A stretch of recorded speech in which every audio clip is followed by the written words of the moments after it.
வணக்கம். ஸ்லாங்கர் இன்ட்ரோ செய்திகள்.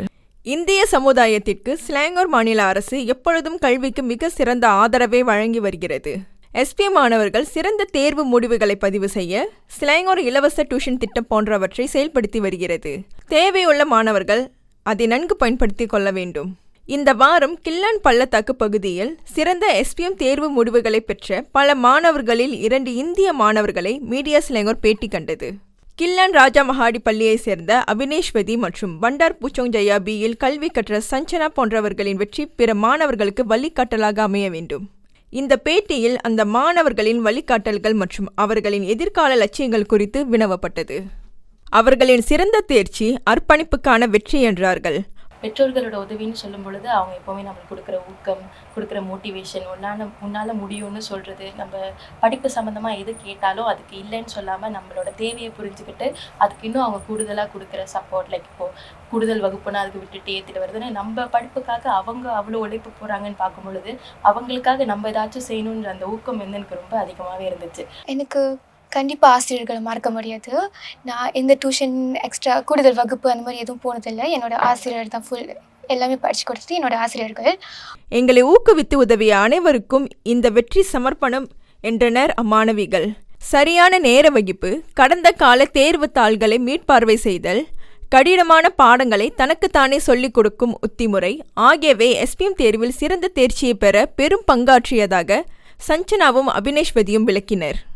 பாசிய பேப்பர்ஸ் நிறையா செய்வேன். பழச அடுக்கடுக்காக அடுக்கி வச்சு செய்வேன். பாசிய பேப்பர்ஸ் புத்தகத்தோட பாசிய பேப்பர்ஸ் ஆக்சுவலி இன்னும் அதோட யூஸ் இன்னும் அதிகம்.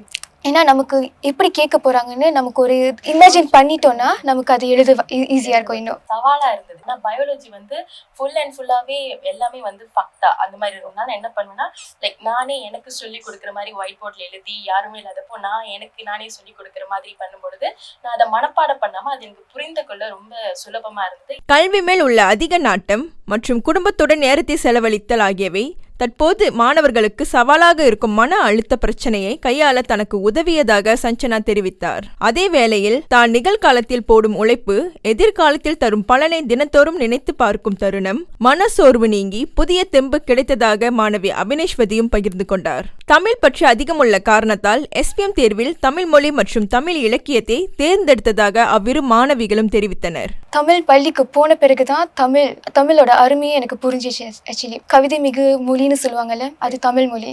தமிழ் இலக்கியம் வந்து அதுக்கு காரணம் என் அம்மா. அவங்க ஒரு கதை புக்கு படிப்பாங்க, ரமணி சந்திரன். அதை படிக்கும் போது தான் தமிழ் எவ்வளோ அழகுன்னு நான் புரிஞ்சுக்கிட்டேன். ஆக்சுவலி சொல்லுவாங்கல்ல ஒரு வார்த்தையும் தமிழ்ல கவிதைன்னு, அது மாதிரி நான் அந்த கதை புக்கை படித்ததுக்கு அப்புறம் தான் எனக்கு புரிஞ்சது முடிவு பண்ண தமிழ் இலக்கியத்தை எடுத்தாகணும்னு. சமூக வலைத்தளங்களும் தாங்கள் SPM தேர்வில் சிறப்பு தேர்ச்சி பெற உதவியதாக இரு மாணவிகளும் தெரிவித்தனர். சமூக ஊடகத்தில் நம்ம ஒரு விஷயம் தேடினா அது மட்டும் வராமல் அதை சுற்றி பல விஷயங்கள் கிடைக்கும். ஒரு 10% கிடைக்க வேண்டிய அறிவு வந்து நமக்கு 20% கூட கிடைக்கும். ஸோ நான் படிக்கும் பொழுது கண்டிப்பாக கூகுள், ChatGPT, இப்போ எல்லாரும் பார்க்கறது ChatGPT, இப்படி எல்லாத்தையும் பயன்படுத்தி தான் வந்து நான் படித்தேன். டெக்ஸ்ட் புக்லேயே சுற்றி இல்லாமல் அதை தாண்டி ஒரு படி மேலே நம்ம தெரிஞ்சுக்கிறது வந்து நம்ம புரிதலை வந்து அதிகப்படுத்துறதோட நம்மளுக்கு சுலபமாக இருக்கும். பெற்றோரின் தியாகத்தை நினைத்து பார்த்து கல்வி கற்கும் வாய்ப்பை வருங்கால SPM மாணவர்கள் சரியான முறையில் பயன்படுத்திக் கொள்ள வேண்டும். நம்முடைய எதிர்காலத்தை சிறந்ததாக்க கல்வியே முக்கிய மந்திரம் என்றார் மாணவி அபினேஷ்வதி. எதிர்காலத்தில் சமூகத்திற்கு சேவை செய்யும் வகையில் தான் ஒரு மருத்துவராக வேண்டும் என எண்ணம் கொண்டுள்ளதாக சஞ்சனா தெரிவித்த வேளை அறிவியல் சம்பந்தப்பட்ட துறையில் ஈடுபட தனக்கு ஆசை உள்ளதாக அபினேஷ்வதி கூறினார். தற்போது அரசாங்கம் அறிவித்துள்ள 10A பெற்ற மாணவர்களுக்கான மெட்ரிகுலேஷன் வாய்ப்பு மிகவும் பாராட்டுக்குரிய திட்டம் என இரு மாணவிகளும் கூறினர். இத்திட்டம் அரசாங்கம் மாணவர்களுக்கு கொடுக்கும் அங்கீகாரமாக பார்க்க வேண்டும் மற்றும் இதன் மூலம் அவர்களுக்கு பிரகாசமான எதிர்காலம் அமைய அதிக வாய்ப்புண்டு என்றனர் அம்மாணவிகள். அதற்காக அவர்கள் அரசாங்கத்திற்கு நன்றியை தெரிவித்துக் கொண்டனர். இறுதியாக தற்போது மலேசியாவில் பின்தங்கி இருக்கும் நம்முடைய சமுதாயம் முன்னோக்கி பீடு நடைபோட தமிழ் பற்று, பண்பாடு மற்றும் கலாச்சாரம் ஆகியவை இளையோரிடையே சிறு வயது முதலே விதைக்க வேண்டும் என்றார் மாணவி அபினேஷ்வதி.